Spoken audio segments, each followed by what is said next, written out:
Kabbalah has to change the view of people. The thing that has to happen first is the revelation of the nature of the world to the person. Otherwise, the person won't survive. Understood. But returning to your question as to how the crisis, if looking at it globally, not just through mass media, and touching it in different countries, it calls forth negative reactions, different reactions. On one hand, there has never been such a crisis. It has never occurred before.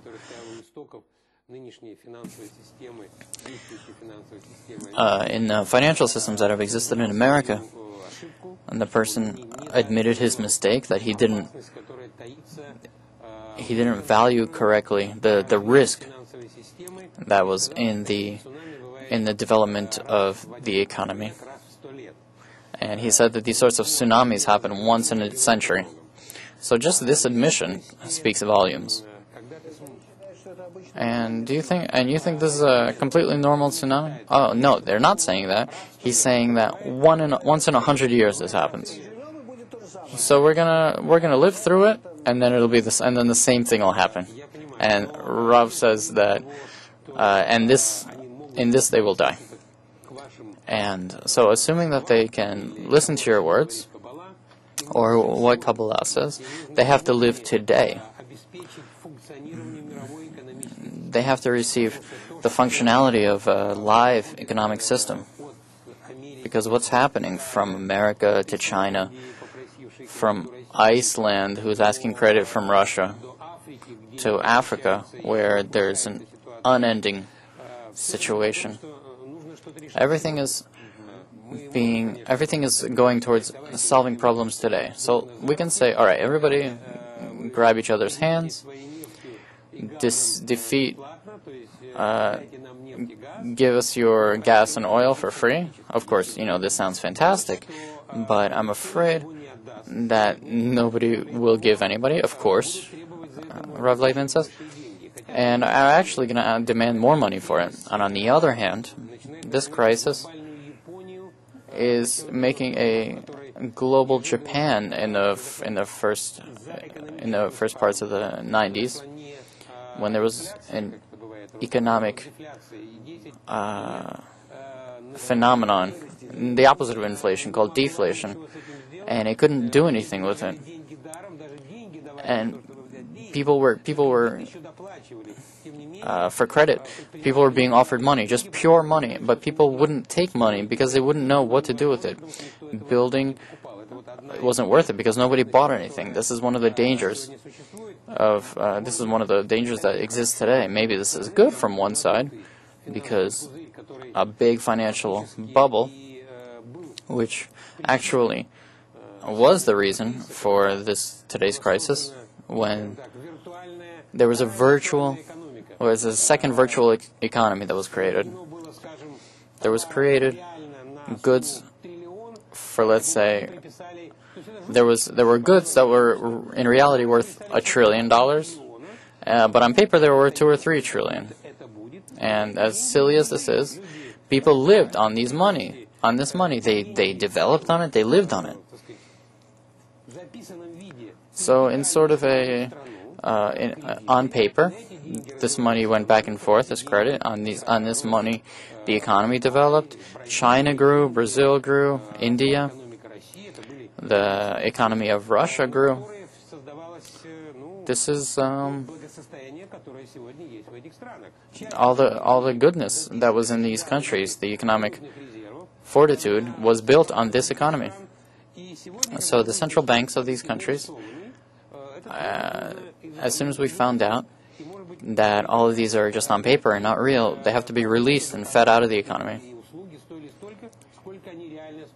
so that the prices would deflate to what they're actually worth. So 100. So really we have to return to where we have to decide what everything is worth, what it costs. Of course, This isn't built on a global market. First of all, the stocks where they can play among each other. Yes, the stock is global. This was not the case 40, 50 years ago, that it was a global market. Let's say Argentina or Brazil, or the crisis hit these local areas, and then it hit Asia. So then you can run to another country and then hide there for a little while. Today, there's nowhere to hide because the crisis hit the financial system of every country, every bank. And they ended up in a difficult situation, to say it softly. And there's a great danger in this, because I think that this is a salvation, Rav Leibman says, because finally they understand that there's nowhere to run, and they have to be responsible for the whole world. Yes, possibly, yes, you might be correct. However, they have to solve the problem today. And exactly, to solve today's problems, you have to see that they do depend on the entire global system. If they close their eyes to this, then they're preparing for themselves the next blow. That's going to be even stronger than this one. Okay. Well, how can you not calculate? If you're in charge of a system, and it's closed, it's a closed system and connected, how can you just focus on one little part? I just want to mess with this part. I want to play with this part and ignore the rest. The entire system is in effect here. The global instruments here don't exist. When the Russian system, which is the basis of the financial basis of the world, which eventually led to its destruction, made a World Bank with the purpose of consolidating finances. And they were unable to do this because many countries weren't listening to these general recommendations, because the ego of each country individually brought it to the fact that this system didn't work. So we have to include this global egoism and make it in such a way that it doesn't ruin our mutual relationships and brings us again to this crisis.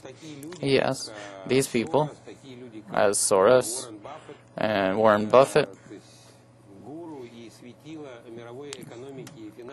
shown the highest of the people in the world economy.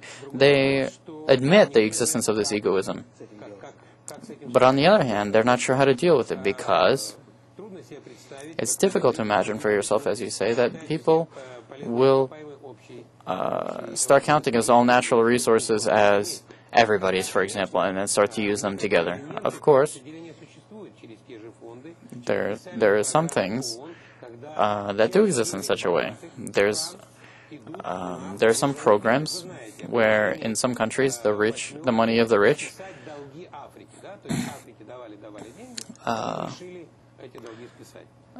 like the example of the debt relief in Africa, they just decided to relieve the relief.